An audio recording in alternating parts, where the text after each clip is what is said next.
జై శ్రీరామ్. నేను మౌనికా శంకర. మీకు ఫేస్బుక్లో వచ్చిన ఒక పోస్ట్ చూపిస్తాం. ఈ పోస్ట్ చూడండి.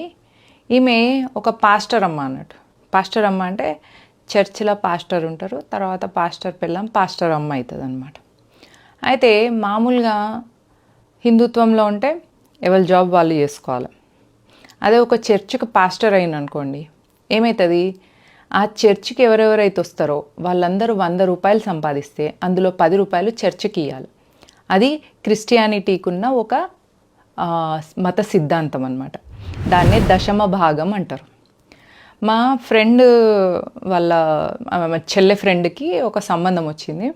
అయితే నేను మా చెల్లెని అడిగిన, అరే అమ్మాయి పెళ్ళి అంట కదనే, ఏం చేస్తాడు ఆ అబ్బాయి అని అడిగితే మా చెల్లె చెప్తుంది, వాళ్ళ హస్బెండ్కి 2 చర్చిలు ఉన్నాయి. అదేంది, అవి 2 షాపులు ఉన్నాయో లేకపోతే 2 మాల్లు ఉన్నాయో అన్నట్టు గట్లా చెప్తున్నావు అంటే, ఏమో ఆమె అట్లనే చెప్పింది, ఏం చేస్తారో మీ ఆయన అని అడిగితే ఆయనకు 2 చర్చిలు ఉన్నాయి. అంటే చర్చిలు అనేటి ఇన్కమ్ సోర్సులు అనమాట, ఇన్కమ్ షాప్స్. ఇట్లా చర్చికి వచ్చేటోళ్ళందరూ ఆ చర్చిలో మీరు 100 రూపాయలు సంపాదిస్తే 10 రూపాయలు దశం భాగం ఇవ్వాలి. అందుకే చూడండి, ఒక చర్చికి వెళ్ళేటోళ్ళు ఇంకో చర్చికి పోరు. ఎందుకంటే ఇప్పుడు 2-3 చర్చిలకు పోయిననుకో, పాస్టర్ దశం భాగం ఏ చర్చికి ఇవ్వాలా అర్థం కాదు. కాబట్టి ఈ పాస్టర్లు ఏం చేస్తారంటే, ఆ సోకాల్డ్ దైవజనులు అంటే ఆ చర్చికి వచ్చే పార్టిసిపెంట్స్, ఆ చర్చికి వచ్చే మెంబర్స్ ఎవరైతే ఉంటారో వాళ్ళని వేరే చర్చికి పోనీయకుండా ఆపుకుంటారు అనమాట.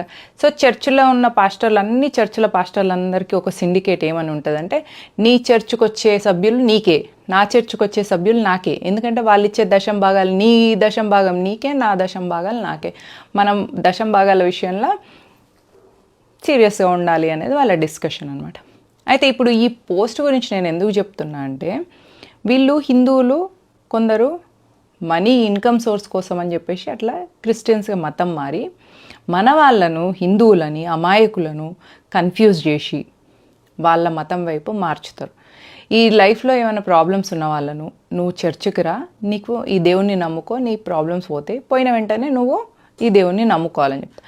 ఆ దేవుణ్ణి నమ్ముకొని బొట్టు పెట్టుకోరు ఆడోళ్ళు, పుస్తలు తీసేస్తారు, మట్టెలు తీసేస్తారు, ఆ మొహాలన్నీ వికృత రూపాలు అయిపోతాయి. ఎట్లయితే దేవుణ్ణి ఆరాధించిన తర్వాత ఆ దైవ కళ కనిపిస్తుంది. అంటే ఇప్పుడు అమ్మవారి ఉపాసన చేసిన వాళ్ళ మొహంలో, వాళ్ళ కళ్ళల్లో ఆ తేజస్సు ఉంటుంది. శివాలయంలో శివుడి ఉపాసన చేసిన వాళ్ళ కళ్ళల్లో ఆ శివశక్తి కనిపిస్తుంది. విష్ణు ఆలయంలో చేసిన వాళ్ళ కళ్ళల్లో ఆ విష్ణుమూర్తి అవి కనిపిస్తుంది. అట్లనే ఒక మేకుకు ఒక శవాన్ని ఆల్రెడీ తీసిన దేవుణ్ణి ఆరాధిస్తే ఆ ప్రేత కళే కనిపిస్తుంది.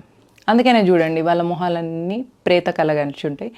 అది తక్కువైనట్టు ప్రతి ఆదివారం పోయి పాపులము మేము ప్రభువా అని పాటలు పాడుకుంటూ ఉంటారు. సో నేను పాపిని అని అనుకుంటూ పోతుంటే ఏమవుతావు, పాపివే అవుతావు. అట్లే జరుగుతుంది. నేను ఇప్పుడు ఈ విషయం ఎందుకు చెప్తున్నా అంటే, ఇప్పుడు వస్తున్న క్రిస్మస్కి మీ పిల్లలు ఎవరు చర్చికి వెళ్ళకుండా జాగ్రత్తగా చూసుకోండి. 25th డిసెంబర్ తులసి పూజన్ దివస్ అని ఒక పవిత్రమైన రోజు హిందువులకి. ఆ రోజు మీ పిల్లల చేత తులసి మొక్కను నాటించండి. ఆ మొక్కను కాపాడుకునే బాధ్యత వాళ్ళదే అని వాళ్ళకి నేర్పించండి.